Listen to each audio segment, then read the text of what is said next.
Crude oil up more than 30% over the past 2 weeks alone. With this increased volatility, we asked the CEO of Southwest Airlines how he is managing that cost. Southwest has the most aggressive hedging strategy in the business. Yesterday, when I sat down with the CEO, Gary Kelly, my first question for him was on oil and if it goes higher or lower from here. Oh gosh, I hope it doesn't go higher. It's gone up rapidly, and it's very difficult for us to adjust to. It feels to me like it ought to come down, but a lot just depends on events that none of us can predict. So it is, I think in one word, it's very volatile, very difficult to predict. It does feel like it's too high. Now, you, among your peers, are one of the most aggressive hedgers out there of oil. How are you managing these prices right now? What happens if they go higher? To what extent are you expecting them to, and how are you positioned for that? And we are, compared to the rest of the industry, I think, much more active. But in our view, it's the single biggest risk that our business faces. It is literally an enterprise risk. It's like not having homeowners insurance if we don't have price protection in the form of a hedging program in place. So we're about 50% hedged all the way out through 2014.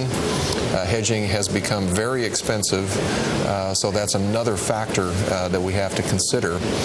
But I'm comfortable with our current hedging program, although we do plan to reduce the cost as time goes by.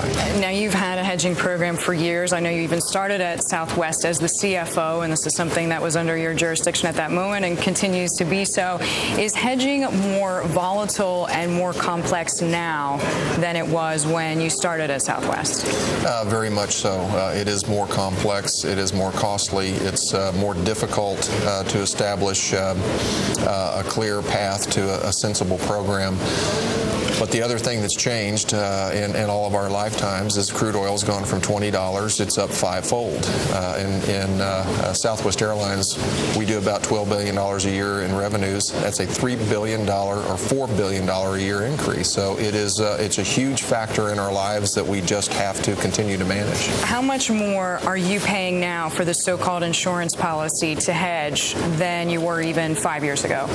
Well, I think a sensible amount, recognizing that we're a much larger airline, trying to take that into account, a sensible amount would be some increase in cost, but right now it's probably about double where we were spending 5 years ago, and that's too high, and we have, again, we have plans to manage that cost lower.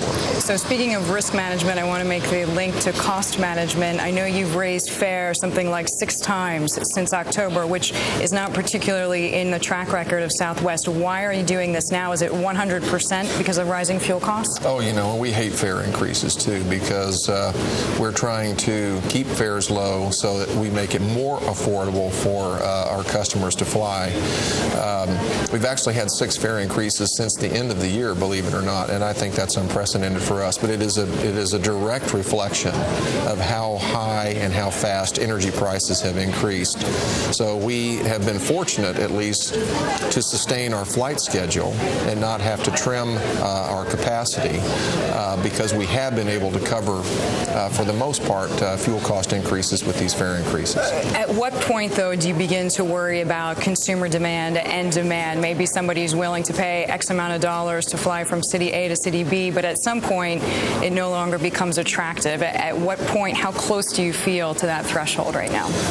Well, we always fret about increasing our fares, again, for that reason. We want to be the low-fare leader in America.